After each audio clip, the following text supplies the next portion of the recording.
entertaining? How is just the back and forth nature of the way this camp is? That's how it should be. Like, good teams are back and forth, you know. that's what I told him after practice. Like, that's what you want. You want to be humbled and feel horrible, and then you want to feel good, then you want to feel horrible again, and that's what this camp has been. So I've been happy with it. This is the last practice of true fall camp. So I was happy with how the whole thing kind of went, not just one day. Can you talk about the humidity coming inside? Yeah, we're just trying, you know, we haven't had rain here, which is, we didn't have rain up north. And playing in like post-rain or post-monsoon or just humid environments is a little bit different. It's a little stickier. So, you know, we turned the AC off in here and we got some air, or we got some of these fans that blow some water in the air. We'll keep this rocking until Saturday. So we'll try to have one more practice on Saturday when we get back. And hopefully it'll be way hotter in here and way stickier, because I want our guys to get used to playing in different environments. Like I told them, the last 3 days of camp are really, we're not game planning a team, but we're FIB soloing a wide receiver. What are we going to do on defense? Unbalanced, how are we going to play a team that does that? All right, it's sticky and humid.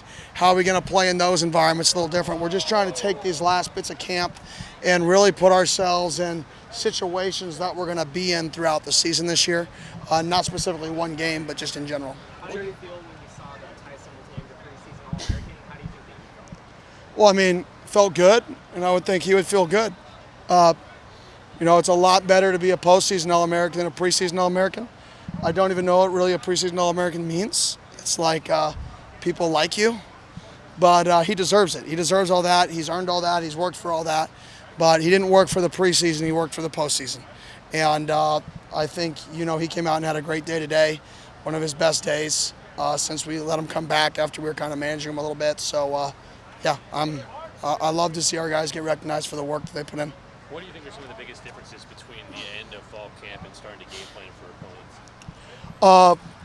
Well, the biggest difference is you split up scouts, and then on top of splitting up scouts, like you shrink your playbook. I mean, we could probably run a combination, if we really wanted to, of 1,000 plays. Now, like, that's way too many, right, on offense. We're going to shrink that down to 60, 70, right? So what you have is this huge arsenal in camp that you pull from, and you challenge guys to learn, and you want them to fail, and then you give them comfort in a game week. So the biggest difference, I would say, is things should be sharper. There should be less MAs. The detail on things should be better, because you're focusing on those 65 plays. I know you're focusing on those 14, 12, whatever that number is in a game plan calls on D, and you're adjusting them. So everything should be smoother and cleaner when you get to a game week. Which areas do you feel like you guys have improved the most over the last 4 weeks? It's a good question. I think special teams. I think not just our kickers, snappers, punters, holders. I think our special teams units as a whole look better. We're way further along, would be an area that I would say. I would say our pass protection, especially from the running backs, has been drastically improved from that perspective. And then I've been pleased with our pass rush when they get into those must-pass scenarios at defensive line and defensive end in particular. So there's been a bunch of growth for the team. Like I said, I've been very happy with where we're at. And like I told the guys after it, we have talent. We beat a lot of teams that were talented last year because we played harder than them. And if we don't play harder than the opponent, it doesn't matter. And I'm going to continue to reiterate that from now till forever. You got to play hard. And that's going to be the testament of this football team, is how hard do we play? How much are we not willing to lose? What will you do to not lose? Like, what will you do to not lose? And that's the testament of a good team. You've avoided any major injuries at this point. How are you feeling about the health of the team? Yeah. Let's keep it rocking. Let's keep it rocking, baby. But no, a testament to those guys. These guys are in the cold tub every day. They're getting treatment. I mean, what we do with our stretch, and you know how we've changed things after year one, and Coach Joe in the offseason. And these guys practicing hard and physical, but staying off the ground. You know, one thing I like to ask is all the transfers, how is this camp compared to other camps? And there's not one guy. Well, there was one who said it was the same.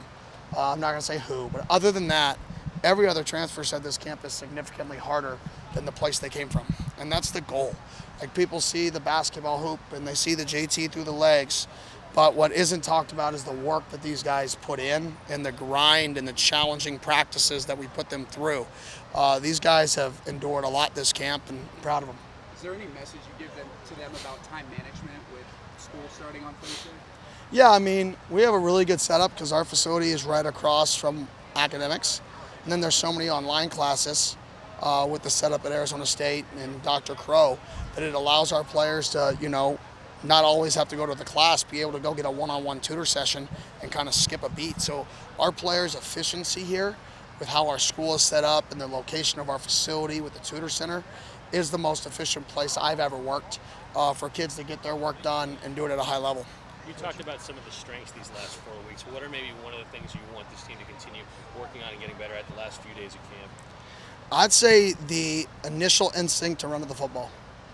I think that's a little bit down. I think that initial instinct to run to the football and that drive on every single rep to run to the football is down. Now, it was really, really high in the middle of the camp, so that kind of naturally you would think happens, but it's a little bit down. I want to make sure we get that back before week one, that passionate want to go get the ball. That's how big plays are denied, and that's how big plays happen. Coach, you talked about the history of preseason expectations last week, just about how the results have been. What have you told the team about all that? I showed it to them. I said, guys, it's hard. It's hard. We live in a great city, and when you have success, one of the negatives of living in my opinion, it's my favorite city, right? Born and raised here, so I'm jealous. But one of the negatives of it is there's so many things to do and there's so many distractions that once you have success, everybody talks about you, right? You're in a major city, but you're a college town, and you're still kind of a pro team in a major city. So you get the pub of this, you're the superstars of this major city, you can get to do a bunch of things. You got to be able to understand that, it's so temporary, right? What comes fast can go fast just like that. So we've talked a lot about, teams have not won, only one team has won the Big 12 outright in back-to-back seasons in the history of the Big 12. Nobody's done it. Our program has not succeeded having 2 seasons like we just had back-to-back, right? So it's just having them understand how challenging what they're about to do is, and how if you don't focus on the right now, if you don't put in the work, right, there's a reason history repeats itself. It's not an accident. So we have a tough task because we're trying to break 50 years of history, and I want to make sure they understand how difficult it is to break 50 years of history, right? And it's very challenging, and we got a tough task. It's Saturday when you start to kind of put in more of the game plan then or something? Yeah, we haven't started game plan yet. We'll prep it as a coach. I'm not a big 2-week out game plan guy. I've been a part of that. I think sometimes you get too much in. I would much rather get in a real game plan rhythm, like a real game plan week. From that perspective, even on bye weeks, I've been around places that you put too much in early, then you kind of restart when you have 2 days off and you rewatch it, and your guys are like, what are we running? We've done twice as much as normal, so we try to limit that until true game week. We'll dabble in some NAU stuff as a staff here this week, midweek, and then we'll present some of it on Saturday's practice. We'll start introducing. NAU does a great job. If you look at their defense, they're in bare gap zero. They're in gaps with zero presentation, drop out and play quarters. They're very, very exotic.